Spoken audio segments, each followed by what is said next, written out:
Te escuchamos, pero creo que no nos Bárbaro, escuchabas. gracias Belén. Esto queda grabado en la nube, así que después se va a compartir. No, yo no escucho a ninguno. No me deja escucharlos, me deja leerlos, por eso paro de ratitos para poder leerlos.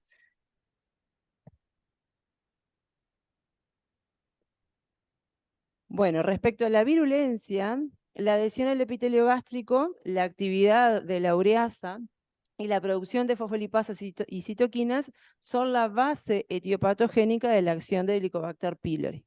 La lesión epitelial y la intensa respuesta inflamatoria es lo que genera a largo plazo la úlcera péptica.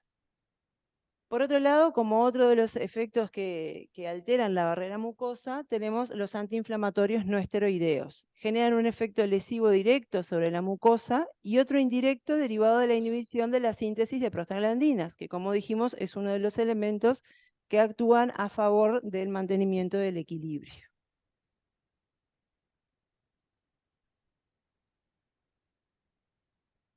Del punto de vista clínico, yendo un poquito más a la patología, la enfermedad ulcerosa gastrodenal se puede manifestar mediante un síndrome ulceroso típico, que es más típico de la úlcera gástrica, o uno atípico. El síndrome ulceroso típico, que es el más frecuentemente encontrado, se da sobre todo en pacientes jóvenes, longilíneos, de psiquis nerviosa, estresados, fumadores. Por eso es mucho más frecuente verla en pacientes que están sometidos a situaciones de estrés, como los conductores, los médicos y otras profesiones. Tienen generalmente o característicamente periodicidad, es decir, que se ven más en determinadas estaciones del año, sobre todo el otoño y la primavera.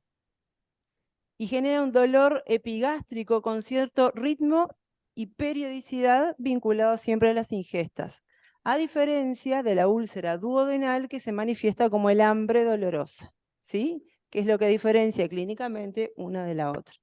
Pueden estar acompañados por pirosis, por náuseas, vómitos ácidos y regurgitaciones. Y a tener presente lo que pusimos en amarillo es que si cambian las características de este dolor que tenía ritmo y No, periodicidad y agrega un ¿por qué no? componente nocturno, tenemos que estar pensando a una complicación de la enfermedad ulcerosa gastroduodenal o a la presencia de malignidad asociada.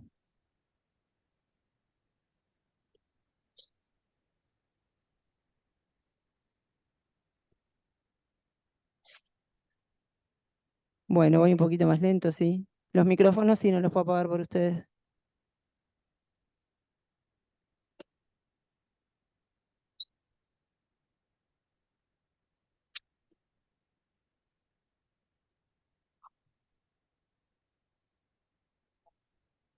Respecto a la paraclínica va a estar orientada a confirmar el planteo y topografiar la lesión. Incluso lo que va a ayudar es hacer diagnóstico diferencial de otras entidades en algunas ocasiones. Nosotros la vamos a solicitar de coordinación. Estamos hablando de la enfermedad ulcerosa gastroduodenal, no de las complicaciones, ¿sí? Lo primero que se va a solicitar es la fibrogastroduodenoscopía, que es un estudio invasivo, técnico dependiente, que tiene sus propios riesgos y por eso tiene que ser indicado cuando realmente es necesario. Y tiene una sensibilidad y especificidad de un 95%. Permite entonces darnos una imagen macroscópica de la lesión, es decir, topografiar en qué sector está, las características macroscópicas de la misma, su medida, si es una úlcera profunda, si es estrellada, si tiene fibrina en su base, que es lo más habitual observar, y las características microscópicas, sobre todo la úlcera gástrica, que cuando la podemos evidenciar de coordinación en el contexto del estudio de una enfermedad ulcerosa por policlínica, por decirlo de alguna manera, tiene indicación formal de generar biopsia. ¿Biopsia por qué? Porque nos va a confirmar que esto es una entidad benigna y que no es una lesión precursora o una pequeña lesión de un cáncer gástrico in situ, y que nos va a permitir a su vez aislar o cultivar el Helicobacter pylori, que va a ser la base del tratamiento fisiopatológico para esta enfermedad. Y a su vez puede ser también terapéutica cuando estamos hablando sobre todo de las complicaciones de la enfermedad ulcerosa gastrodenal. En la imagen que tienen a la derecha, lo que pueden evidenciar es a izquierda una imagen de una úlcera duodenal, más alargada, un poco más superficial, con fibrina en el fondo, y a la derecha una úlcera gástrica de características más pequeñas, un poco más irregular, impresión más profunda, también con fibrina en su fondo. Son imágenes características de la enfermedad ulcerosa péptica no complicada. El esófago gastroduodeno es una técnica de doble contraste que actualmente está en desuso porque la fibrogastroscopía lo ha sustituido, ya que permite hacer diagnóstico, permite ser terapéutica y es mucho más específica y nos permite aislar un germen. Pero lo que nos mostraba eran signos directos e indirectos de úlcera gastrodenal como efectos de relleno o alteraciones en la motilidad.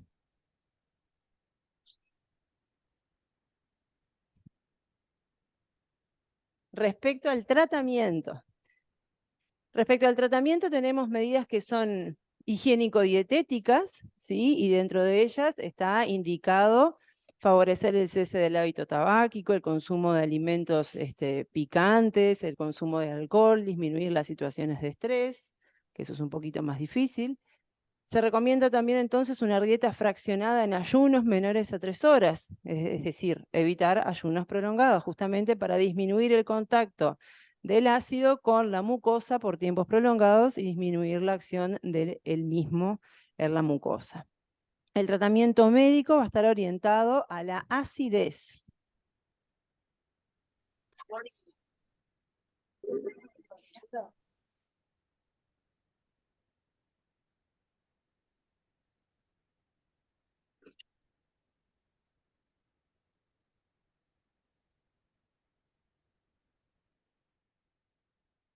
Bueno, quedaron todos silenciados. Ahora sí.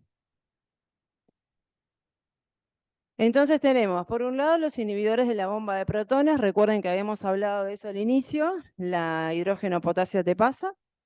Los inhibidores de la bomba de protones, dentro de los que más conocemos, tenemos el omeprazol, el esomeprazol, el lansoprazol, ¿sí?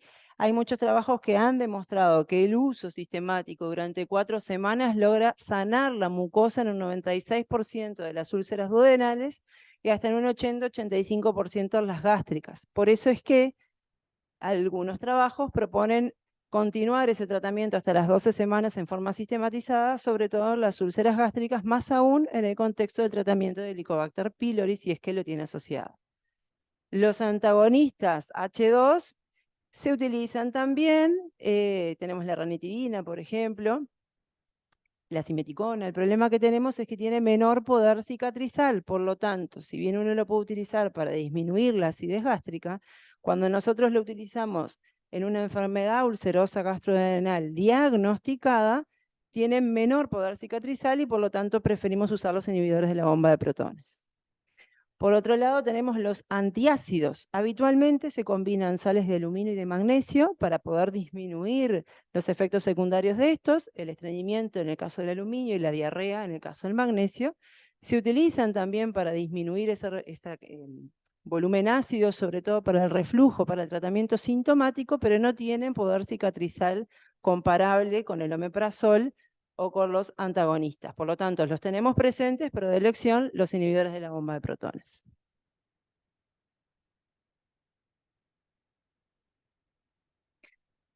Siguiendo un poquito más, se pueden utilizar drogas reguladoras de la motilidad gástrica, habrán leído por ahí, como por ejemplo la metoclopramida, la domperidona, el cisapride, el mosapride. Esto ayuda o favorece el vaciamiento gástrico y aumenta el tono del esfínter, entonces permite que el ácido esté en menor tiempo en contacto con la mucosa.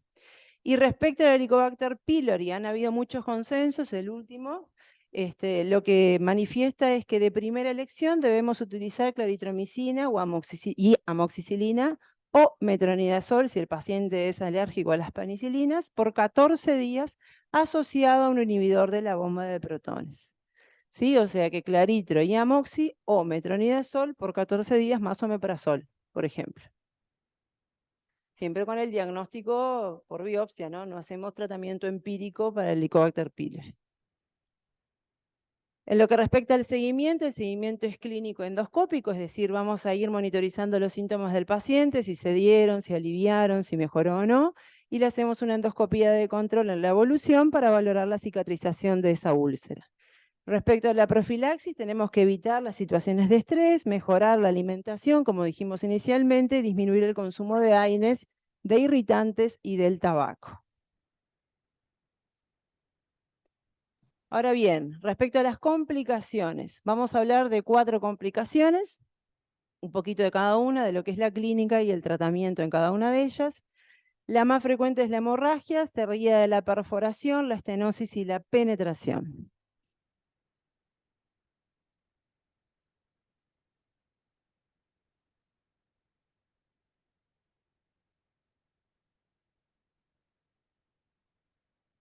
Alguien preguntó de 4 semanas o 12, ¿de qué están hablando? ¿Del omeprazol? ¿De los inhibidores de la bomba?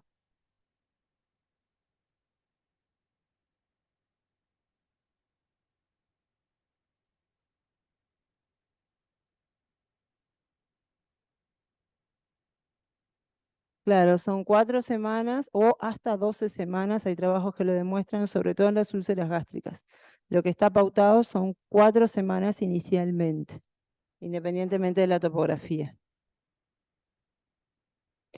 Respecto a la hemorragia es la complicación más frecuente y la misma es secundaria. Acuérdense que por definición las úlceras lo que tenían era un compromiso de una solución de continuidad de todo el espesor de la pared, ¿sí? Más allá de la lámina propia, incluso puede comprometerla en su totalidad. En esa extensión del compromiso de la pared puede haber compromiso vascular intraluminal, intramural o extraluminal. Tanto es así que puede horadar grandes vasos.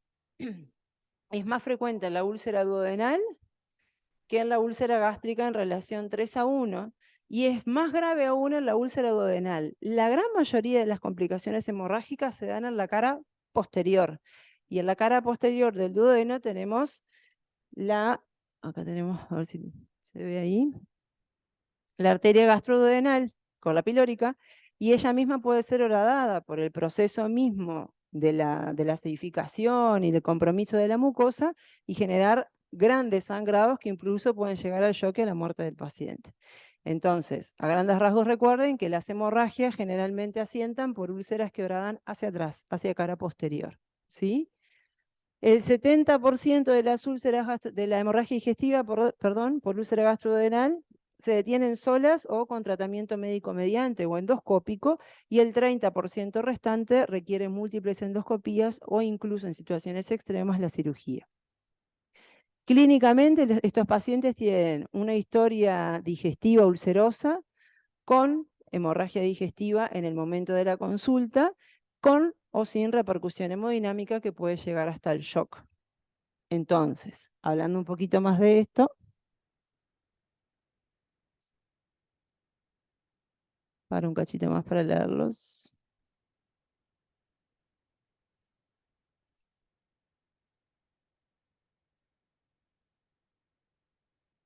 De tratamiento de base, 20 miligramos está bien cada 12 horas.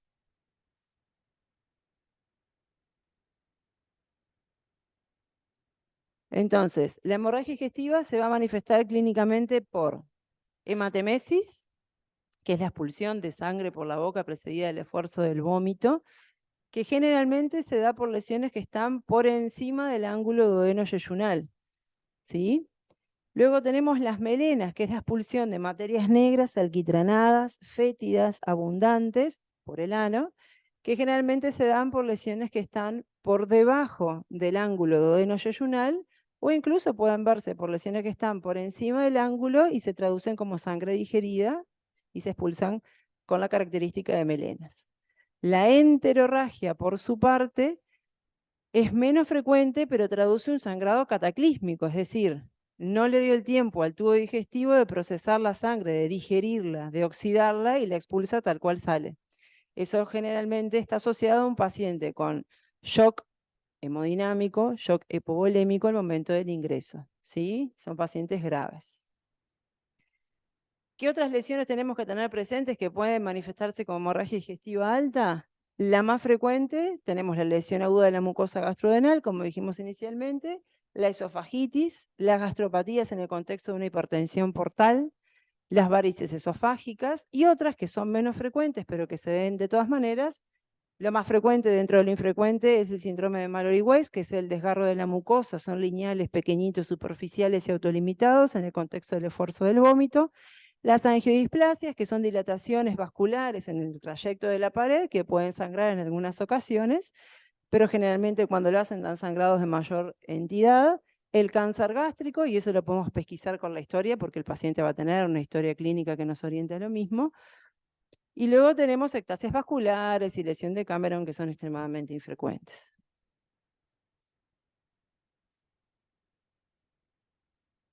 Respecto a la hemorragia, ¿cómo es que la vamos a tratar? Primero que nada, el paciente lo vamos a pasar, dependiendo de la entidad de ese sangrado, a una unidad de cuidados intermedios o a la reanimación de la emergencia. Todo depende del estado hemodinámico del paciente. Ahí nos interesa saber, por supuesto, la presión arterial sistólica, la frecuencia cardíaca, el índice de shock que tenga el paciente en el momento del ingreso, si tiene frialdad periférica, si está sudoroso, ¿sí?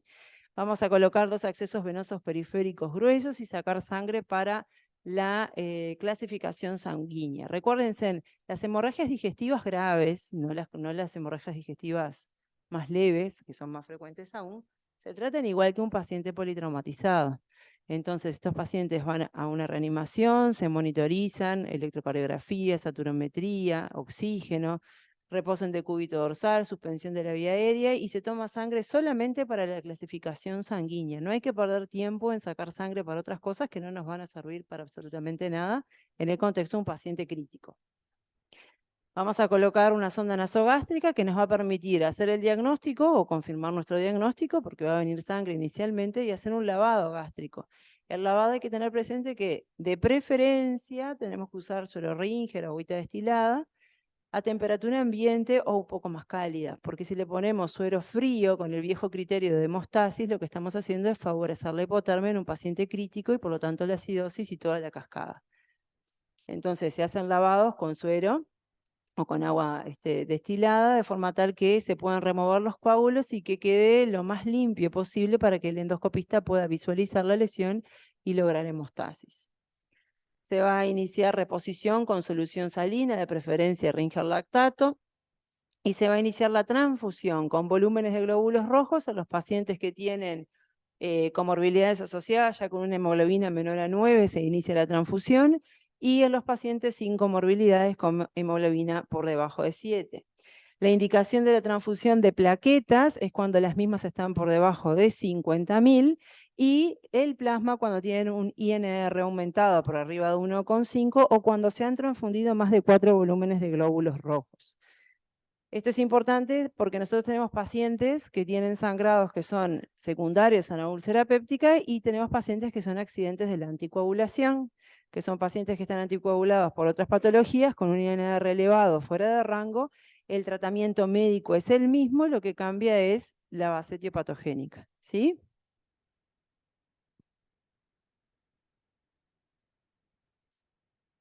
Y luego lo que vamos a hacer es solicitarle una fibrogastroduodenoscopía. Como dijimos, es un estudio invasivo, es un estudio endoscópico, invasivo, técnico dependiente, no exento de complicaciones, que los permite es establecer el diagnóstico de la hemorragia digestiva, establecer pronósticos mediante la escala de Forrest y ser terapéutica. El diagnóstico, ya lo dijimos, lo que vamos a encontrar es la úlcera que va a estar sangrando, nos permite topografiarla, ver el tamaño y pesquisar a ver si no estamos, por ejemplo, ante un cáncer gástrico en un paciente que desconocíamos la historia. Hablando exclusivamente de la enfermedad ulcerosa gastrodenal, establece pronósticos y para eso está la escala de Forrest, que es esta que ven acá.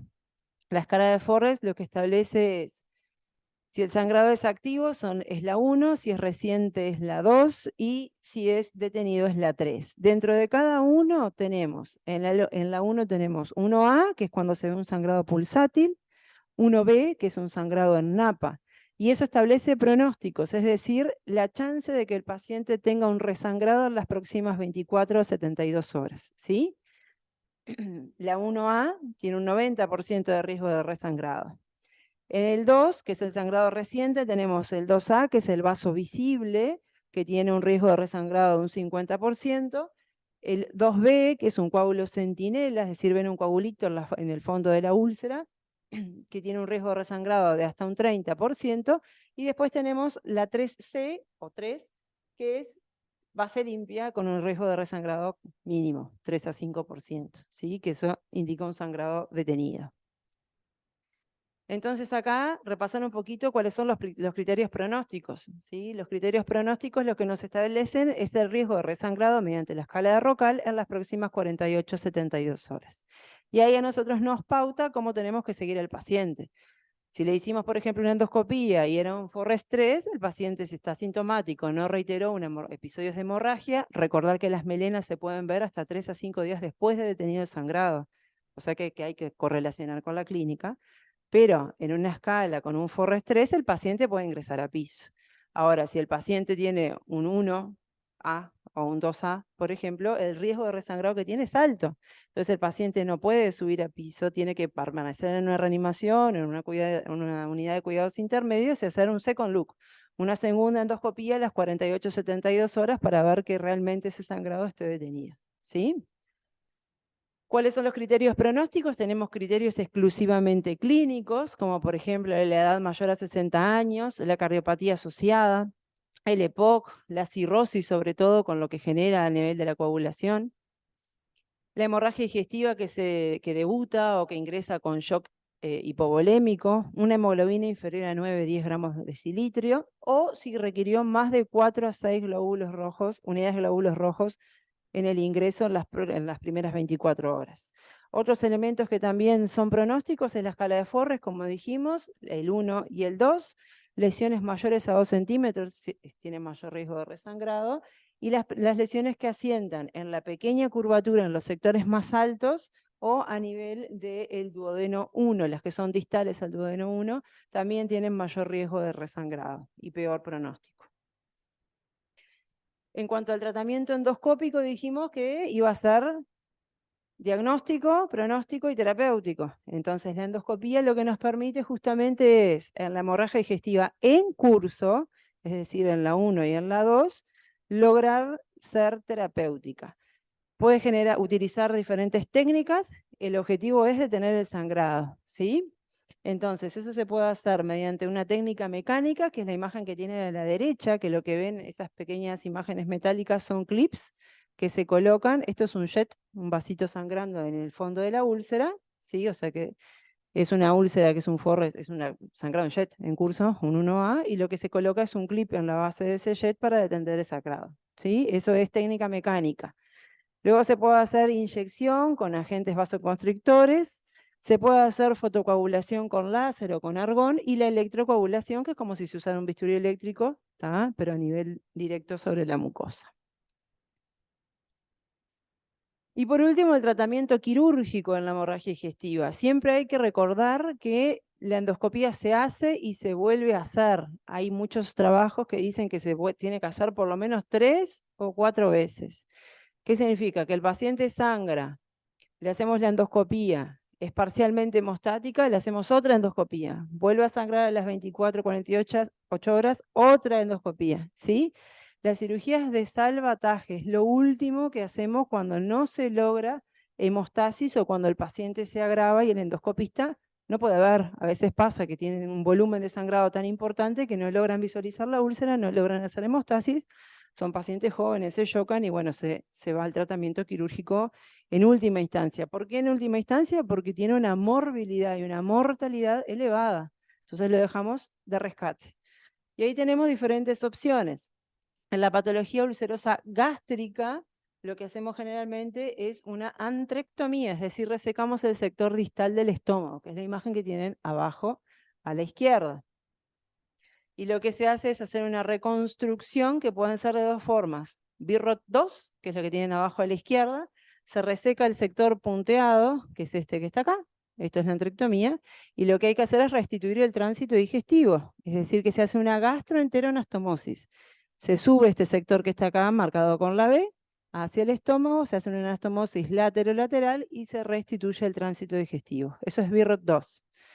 Y la otra opción es hacer, que es esta que tienen acá, una IDRUX, que es la que está de la derecha, ¿sí? Se reseca este sector del estómago, que es la antrectomía. En la imagen esta está un poquito más grande la resección porque es para un cáncer gástrico, pero la reconstrucción es la misma. Y lo que se hace es, si nosotros resecamos acá, distal el píloro, ¿sí?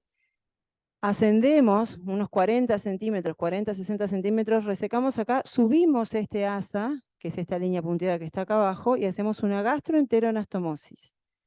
Y lo que seccionamos acá se vuelve a unir al pie de la anastomosis. Queda una Y. Hay que tener mucha imaginación, pero bueno. Queda una Y. Esto es la I de Rux. ¿Sí?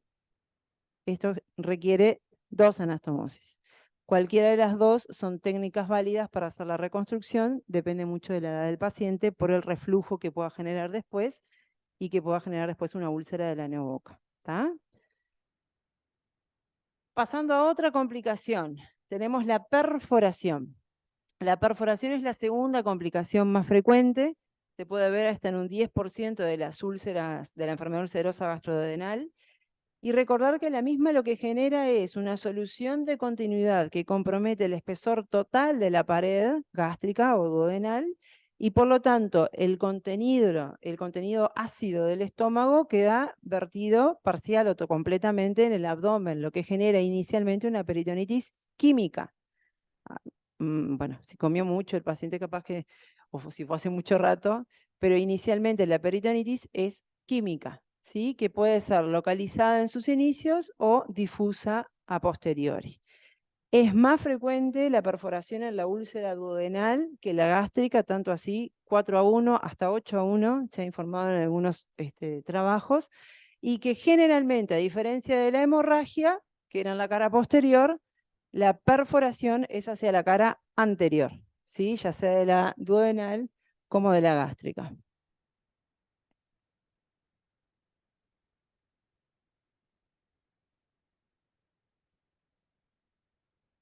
¿La I de Rux es para que siga? Exacto, sí. La mortalidad global de la perforación en la enfermedad ulcerosa gastroduodenal es de un 60%, es decir, que de las complicaciones es la que tiene mayor mortalidad, ¿sí? Y dentro de estas es mayor la mortalidad, 20 veces superior en las duodenales que en las gástricas, ¿sí? Del punto de vista clínico, característicamente son pacientes que tienen historia de enfermedad ulcerosa gastrodenal y que se manifiestan en forma brusca con un dolor de tipo perforativo, es decir, es un dolor intenso, transfixiante, epigástrico, que irradia dorso, acompañado de síndrome neurovegetativo. Es decir, en el contexto del dolor, el paciente queda sudoroso, pálido, puede tener vómitos durante el dolor. Generalmente es un dolor que irradia en la evolución, en la corta evolución hacia mi abdomen derecho por la gotera parietocólica, y eso responde a los fluidos que se derraman en el abdomen tienen una circulación habitual. Generalmente es inicialmente en mi abdomen derecho y luego se hacen difuso en todo el abdomen. Y van a tener una peritonitis, como dijimos, que puede ser inicialmente localizada, pero generalmente es difusa en el momento que llegan, que son pocas horas después de que sucedió la perforación, ya tiene una peritonitis difusa. Y eso se manifiesta como un bien tentable, es decir, un abdomen tenso, el paciente queda acostado, no se puede enderezar, con una respiración corta o superficial, ¿sí? Con un Douglas doloroso al tacto, que característicamente tiene un hilio funcional secundario a la peritonitis, por lo tanto va a tener ruidos ausentes, y puede perder la matidez hepática, ¿sí? Que es lo que traduce eh, la peritonitis.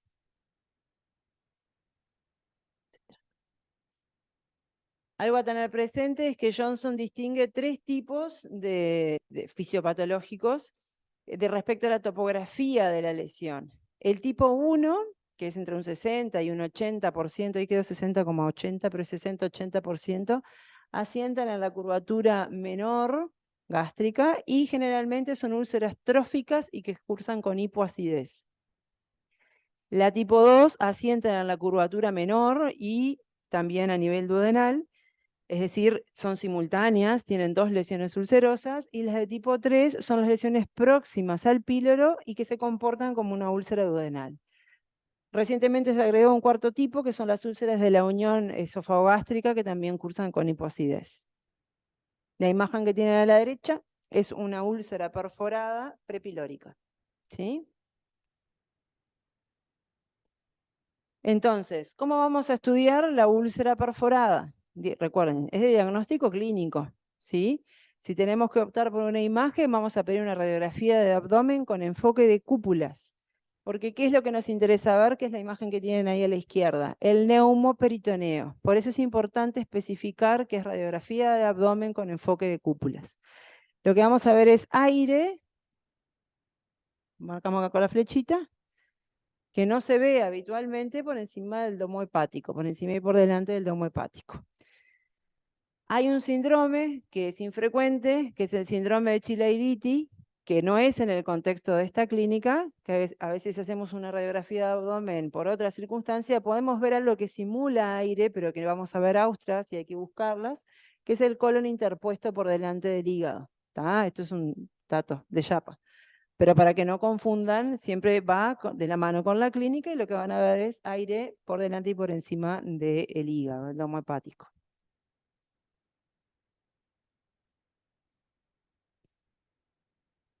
Y la tomografía es un estudio que generalmente no utilizamos en la úlcera perforada, salvo que el paciente no tenga una clínica de peritonitis generalizada y sí nos refiere a un dolor de tipo perforativo en el contexto de un paciente que tiene historia de enfermedad ulcerosa.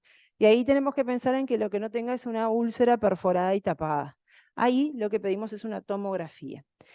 Entonces, para que ustedes diferencien, la tomografía que está a la izquierda lo que ve claramente es neumoperitoneo, aire por delante del hígado, delante del estómago. Cuando tenemos una úlcera perforada y tapada, no vemos neumoperitoneo difuso, es un paciente que no está peritoneal habitualmente, es una entidad poco frecuente, pero lo que vemos, y está señalizado con la flecha, son algunas burbujitas de aire periduodenales o perigástricas. Y eso lo que pasa es que la úlcera se perfora, vierte un cierto contenido de la cavidad que es mínimo y queda tapada por el propio piplón. ¿Sí? En esos casos, si el paciente está estable clínica, hemodinámicamente, sin elemento de actividad infecciosa y no está peritoneal, podemos optar por un tratamiento médico exclusivo, ¿sí? Porque es el propio piplón que termina sellando el orificio de la úlcera y no necesitan cirugía. Pero es excepcional que pidamos una tomografía con el planteo de una úlcera perforada. Con una radiografía y la clínica es suficiente.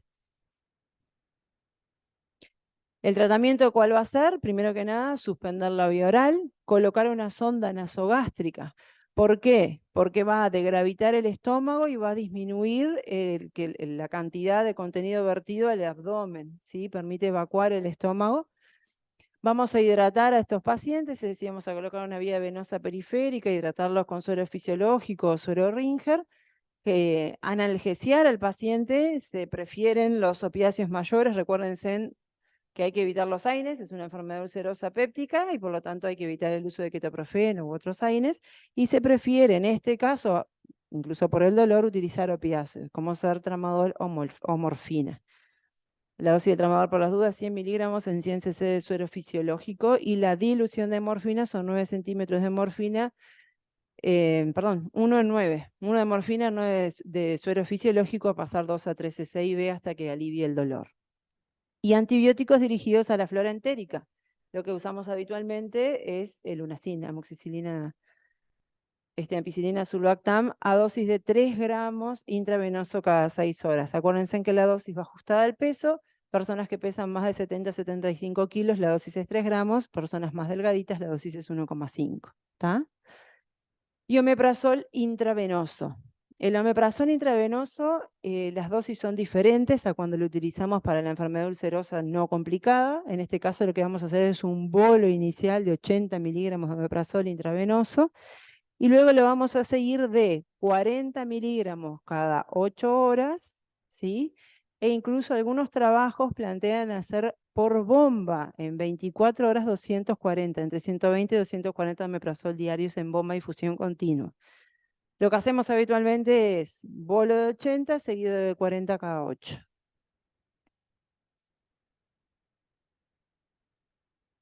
No, 40 cada 12 no, 40 cada 8. Estás en una perforación. Bolo de 80 y después 40 cada 8.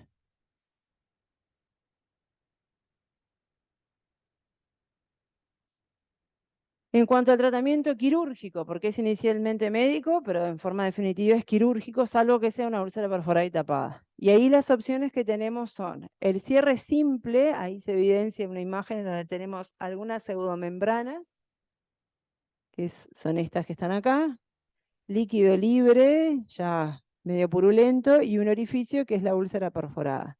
El cierre simple lo que genera es dar puntos borde a borde y cerrar el orificio. ¿Tá? Cualquiera de los tratamientos quirúrgicos que se planteen pueden ser laparoscópico o laparotómico, ¿tá? A cielo abierto. Es lo mismo, eso depende del cirujano que esté actuando. Lo otro que se puede hacer es un cierre simple con aposición del epiplón. Ahí tienen un dibujo de lo que es el cierre simple, que es cerrar borde a borde con puntos separados, y la posición del epiplón. La posición del epiplón es subir un sector del epiplón, ponerlo por encima de los puntos que dimos y anudar con las colitas de los puntos que no quedaron el epiplón a modo de tapa, como para proteger la sutura y la úlcera esa. Y la epipoplastia, que es otra cosa, es para las úlceras que son de mayor tamaño, con bordes más duros, más irregulares, que no las podemos cerrar borde a borde porque se rajan, lo que se hace es también llevar el epiplón y usarlo de tapa, como no me sale el nombre. Lo que hacemos es tapar el orificio como parche, ahí está, con el propio epiplón. Y le damos puntitos separados alrededor para ocluir el orificio. ¿Tá? En todos los casos el paciente queda con sonda nasogástrica colocada porque tenemos que mantener degravitado ese estómago, aspirando continuamente cada 6 horas en forma inicial para disminuir las chances de que esa reparación ceda. En casos extremos es necesario hacer una antrectomía en esas grandes úlceras que no podemos reparar por otros métodos. Lo que se hace es una antrectomía con las reconstrucciones que hablamos hoy, Birro-TOS o Idarux, y el toilet peritoneal, que es un correcto lavado y aspiración profusa de toda la cavidad abdominal. Se pueden tomar muestras de cultivo, sobre todo en pacientes con enfermedades asociadas, para poder aislar gérmenes y dirigir el tratamiento antibiótico, pero fundamentalmente va dirigido en forma inicial a la flora entérica. La penetración es otra de las complicaciones, es una de las menos frecuentes, ¿sí? la menos frecuente de todas, y lo que se da es por compromiso de todas las capas del espesor de la pared gástrica duodenal, que incluso llega a los órganos vecinos generando fístulas con los mismos. Puede ser con el colon, el páncreas es lo más frecuente, el 60% de las penetraciones son a páncreas, y por lo tanto la clínica va a estar traducida por la afectación de la estructura que esté comprometida. Por ejemplo, si está fistulizado al colon, los pacientes característicamente pueden tener vómitos, pueden tener halitosis, una halitosis más como fecaloidea, diarreas, porque justamente tiene una fístula entre el estómago y el colon, no digiere correctamente, no absorbe y por lo tanto tiene diarreas asociadas o pseudodiarreas. Las fístulas con el páncreas pueden tener clínica de pancreatitis asociada. Y son generalmente pacientes que son refractarios al tratamiento médico, es decir, son pacientes que tienen ya diagnóstico de enfermedad ulcerosa gastrodenal, que le vienen haciendo tratamiento y los síntomas no ceden, los controlan con endoscopía, la úlcera persiste. Y generalmente se traducen como un dolor típico, que cambia su ritmo y periodicidad y que agrega un dolor que irradia dorso, y eso es generalmente por la penetración al páncreas. Desde el punto de vista paraclínico, se solicita una fibrogastroscopía, lo mismo que habíamos visto, un esófago gastroduodeno. Acá sí puede ser muy útil porque nos va a permitir el estudio contrastado de evidenciar la fístula con la estructura que esté comprometida. El tratamiento va a ser inicialmente médico y en última instancia quirúrgico. ¿Por qué en última instancia? Porque es complejo, porque involucra la resección del sector gástrico afectado, generalmente una antrectomía, más la estructura con la cual está fistulizada. Son cirugías bastante complejas y que requieren asociar una vagotomía troncal, es decir, seccionar los vagos para disminuir la acidez del medio, ¿sí? Que era lo que lográbamos con tratamiento médico al cual fue refractario. Por último, la estenosis es la tercera complicación más frecuente. Últimamente ya prácticamente no se ve, es excepcional, porque gracias al uso de los inhibidores de la bomba de protones, las complicaciones de la úlcera gastrodenal se ven cada vez menos, por lo pronto las estenóticas. La clínica de las estenosis es la clínica de la obstrucción de la salida del gastroduodeno secundaria a los procesos inflamatorios consecutivos que sufren por sus empujes de la enfermedad ulcerosa gastrodenal. La traducción de esta clínica de obstrucción es lo que conocemos como el síndrome de estenosis gastroduodenal. La estenosis gastroduodenal a grandes rasgos puede ser suprabateriana o infrabateriana. La suprabateriana, característicamente, va a dar vómitos que no tienen bilis, ¿tá? O cuando le colocamos la sonda nasogástrica no viene bilis, porque estamos por arriba, ¿sí?, del píloro habitualmente, por lo tanto no tenemos reflujo de bilis. El 80% son por úlceras gastroduodenales, más frecuentes las duodenales que las gástricas, y en un 20% se puede ver en el cáncer gástrico. Es decir, hoy en día tenemos que pensar más en que sea una enfermedad oncológica cuando tenemos una estenosis gastrodenal a que sea por una enfermedad ulcerosa péptica, salvo que el paciente nunca haya accedido a ningún tratamiento o sea refractario él mismo y que puede verse, pero es excepcional, ¿tá? Y las infrabaterianas, para diferenciarlas, son aquellas que en el vómito o en la sonda sí tienen bilis y son secundarias generalmente a tumores duodenales, al cáncer de páncreas, a la presencia de una pinza ortomesentérica que se ve mucho en pacientes desnutridos.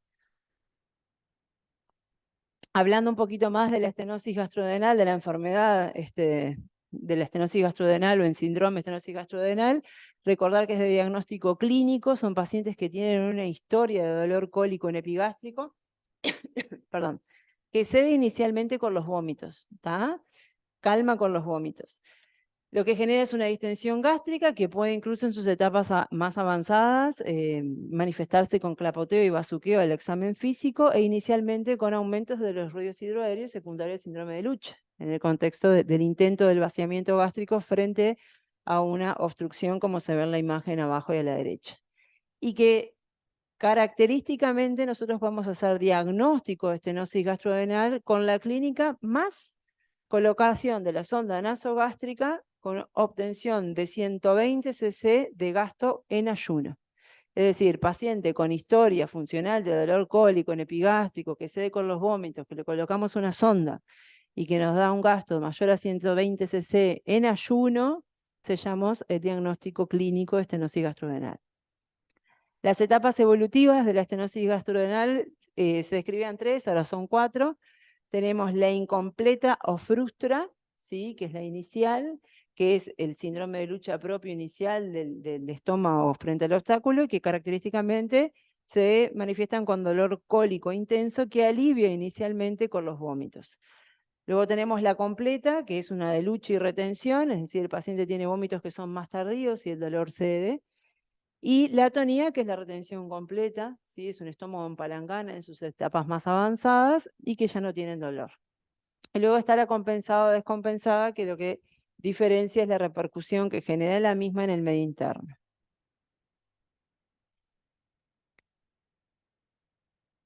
La estenosis es la tercera, no entendí la...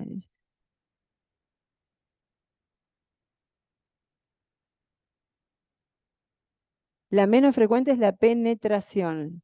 La tercera más frecuente es la estenosis, pero se ve cada vez menos por el omeprazol. Entonces, ¿cuál es la clínica de la estenosis gastrodenal? Como dijimos recientemente, dolor cólico inicial, que se ve la incompleta. Podemos evidenciar la completa reptación, ruidos aumentados, es decir, elementos de lucha, pero ya no con tanto dolor y con vómitos que son más tardíos. Vómitos aumentados con fetidez, incluso con alimentos digeridos desde hace varios días. Eso se ve en la completa o en las fases incluso de la atonía gástrica. O sea, cuanto más avanzada sea la estenosis en sus etapas evolutivas, menos dolor y menos vómitos tiene. Y cuando los tiene, los vómitos son más abundantes y de alimentos digeridos hace varios días o fétidos. El clapoteo y el bazuqueo lo que traducen es la retención de aire y líquido y se ve mucho en la atonía. Y recordar que siempre genera una alcalosis metabólica, hipopotasémica e hipoclorémica secundaria, inicialmente a los vómitos y luego al tercer espacio generado por la retención. Estos pacientes entonces cursan con una desnutrición proteico-calórica asociada, que también es la base del tratamiento fisiopatológico de la enfermedad. Desde el punto de vista paraclínico, lo que vamos a solicitar es paraclínica dirigida a valorar las repercusiones, es decir, repercusiones del medio interno, sobre todo, y a nivel nutricional, por lo que vamos a solicitar una gasometría para orientarnos en la reposición del medio interno, por esa alcalosis que dijimos inicialmente, un ionograma para reponer también, guiar la reposición, una creatininemia y azoemia para ver las alteraciones de la función renal asociada, ¿sí? Que generalmente cursan con una insuficiencia renal prorrenal secundaria a la deshidratación, y un proteinograma electroforético para valorar justamente el estado nutricional del paciente y guiar la nutrición del mismo. La fibrogastroscopía va a ser diagnóstica y eventualmente terapéutica, porque nosotros lo que vamos a encontrar es, primero, establecer el diagnóstico de que tiene una estenosis, es decir, tiene un stop ahí a nivel prepilórico o pilórico. Segundo, ver las características de esa lesión. Y tercero, biopsiarla, porque generalmente dijimos, justamente por todo el tema del inhibidor de la bomba de pretones, tenemos que pensar que si tenemos una estenosis gastrorenal en un paciente sin historia de enfermedad ulcerosa, debe tener un cáncer. ¿Tá? Ahora, en el contexto de un paciente con historia que nunca me dio tratamiento, sí, puede ser una úlcera péptica. Entonces vamos a tener que biopsiarlo para sellar nuestro diagnóstico y guiar nuestro tratamiento. Y va a ser terapéutica, ¿por qué? Porque en algunos casos que hay estenosis, nos permite colocar un stent eventualmente que nos permita que el paciente se nutra y contemporizar el tratamiento dirigido luego al resultado de esa anatomía patológica. Y el esófago gastroduodeno con doble contraste, que es la imagen que tienen a la derecha, es un estudio ideal para esto. Doble contraste, ¿por qué? Porque vamos a tener líquido y vario.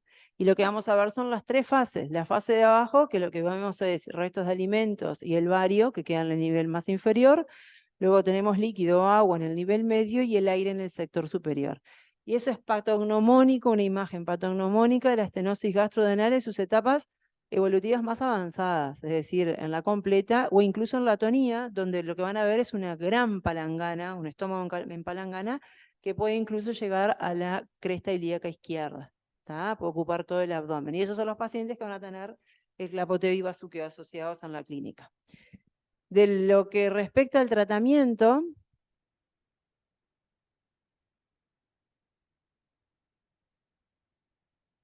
el paciente hay que mantenerlo en ayuno, ¿sí? Por supuesto, porque no puede comer, va a estar con vómitos. Colocar una sonda nasogástrica que permite el vaciamiento gástrico cada 6 horas, es decir, mantenerlo lo más evacuado posible para que tenga menos dolor por el síndrome de Luche y para que permita que ceda un poquito la inflamación. Estos pacientes hay que nutrirlos y reponerlos. Recuerden las alteraciones del medio interno e hidroelectrolíticas. Entonces, hay que reponerlos por vía venosa periférica, suero fisiológico, suero Ringer, aportar iones que sean necesarios. Y nutrirlos. De elección, si tuvieran algún pasaje, se puede colocar una sonda nasoyeyunal por endoscopía. Es más finita y permite una nutrición enteral, ¿sí? Si no se puede colocar nutrición, que es lo que generalmente se hace, por vía periférica, nutrición parenteral. Y nos vamos guiando por el proteinograma electroforético para poner al paciente a punto para un tratamiento eventualmente quirúrgico. Se va a utilizar omeprazol como base del tratamiento, porque son pacientes que dijimos o que nunca recibieron o que eventualmente fueron refractarios. Se puede asociar, hay mucha literatura que lo apoya, corticoides para disminuir la inflamación inicialmente, aunque se contrapone un poco con el tema de las prostaglandinas. En el caso de la estenosis, se ha visto que tiene buena respuesta. Se genera el tratamiento para el Helicobacter pylori cuando se aisló y se realiza la cirugía. Es decir, el tratamiento es quirúrgico en forma diferida definitivo, que va a ser la antrectomía con la vagotomía troncal asociada y las reconstrucciones que hablamos hoy. Así que, a modo de redondeo, vamos a ver una historia clínica. Ese es un paciente real de la sala, es una mujer de 56 años, que es de Montevideo, que consulta en puerta de emergencia por melenas. ¿Sí? Respecto a la enfermedad actual, consulta la emergencia por cuadro de 2 días de evolución, caracterizado por 2 deposiciones de materias negras, alquitranadas, pastosas, fétidas, sin otros elementos a destacar.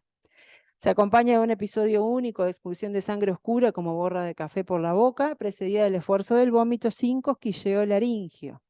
No otros elementos digestivos altos ni bajos a destacar, no otros sangrados, sin síndrome funcional anémico, sin fiebre, sin repercusión general y niega tratamiento con hierro. Respecto al tracto urinario, refiere diuresis conservada. En los antecedentes de la enfermedad actual, niega episodios de sangrado digestivos previos, niega dolor, ardor, historia de acidez en hipogastrio con ritmo y periodicidad. Es una ex tabaquista intensa con un IPA de 80, estadio 4 de CBP en seguimiento por oncología. Y del examen físico, es una paciente que está lúcida, apirética, euneica, con piel y mucosas hipocoloreadas, piel fría, bien hidratada, ritmo regular de 100 ciclos por minuto, sin soplos, ruidos bien golpeados, pulsos finos, con una presión arterial sistólica de 80 y astólica de 40, un MAP positivo bilateral sin estertores y un abdomen depresible, blando e indolor. En lo que respecta a la clínica,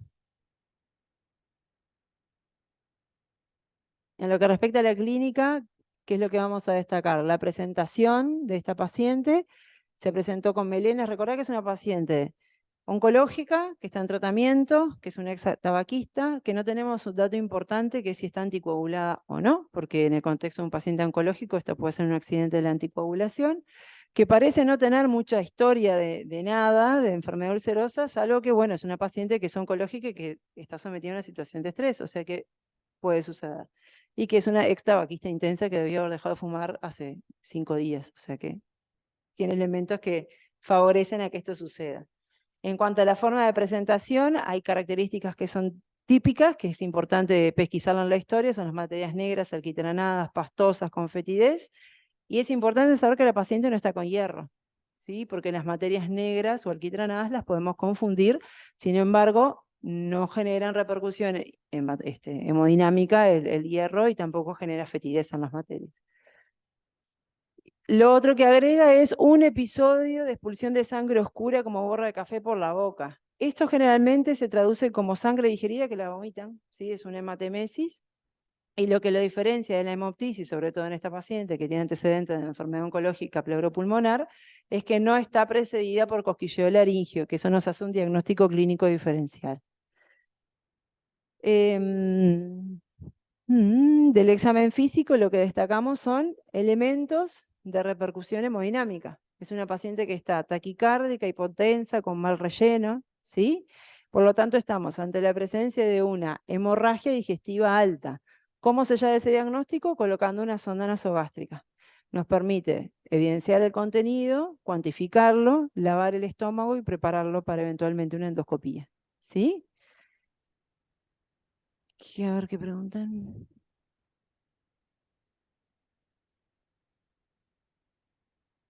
¿Qué es lo primero que vamos a hacer con esta paciente? La vamos a pasar a sala de reanimación o eventualmente un cuidado intermedio, monitorizarla, colocarle accesos venosos periféricos, sacarle sangre para una clasificación sanguínea e iniciar la reposición, ¿no? Esta paciente contaba con paraclínica, que se le solicitó como detalle. Acuérdense que siempre le van a pedir solamente una crasis, ¿no? En la urgencia, en una hemorragia digestiva con repercusión, el resto de la crasis, no, perdón, una clasificación, el resto de la paraclínica no la esperamos para hacer nada. Tiene una hemoglobina de 3,7 en ingreso con un hematocrito de 12, 198.000 plaquetas, después glóbulos blancos de 8.200, un ASO de 45, una CREA de 0,34, sodio de 133, la valora hemoterapia y se transfunde con 3 volúmenes de glóbulos rojos. Y si tiene 3 de hemoglobina, una paciente con comorbilidades con indicación formal de transfusión. Recuerden que si pasamos más de 4, tenemos que asociarle plasma, ¿sí? Es 1 de plasma cada 4 glóbulos rojos. En la evolución, es decir, luego de culminar la transfusión con glóbulos rojos, hemoglobina de 7 con un hematocrito de 21 y las plaquetas y los blancos prácticamente incambiados.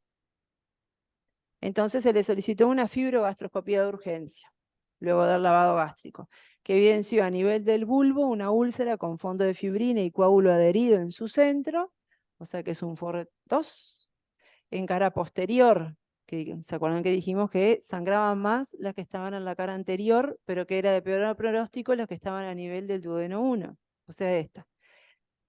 Se realiza inyectoterapia, que es una de las técnicas que dijimos que podía hacer hemostática por endoscopía, con 15 de dilución de adrenalina, sin incidentes, y la paciente no volvió a sangrar.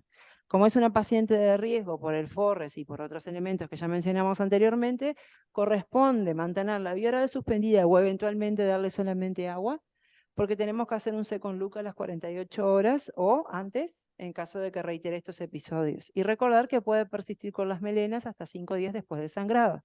Lo que tenemos que pesquisar es que no aumenten en cantidad, que no empeore el hemodinámico o que no agregue hemoptisis. ¿Sí? Muy bien. Yo me quedo con ustedes ahora. Bueno, chicos, esto queda guardado en la nube y cualquier cosa se pueden comunicar con COSA y si tienen alguna duda me la pasan a través de él.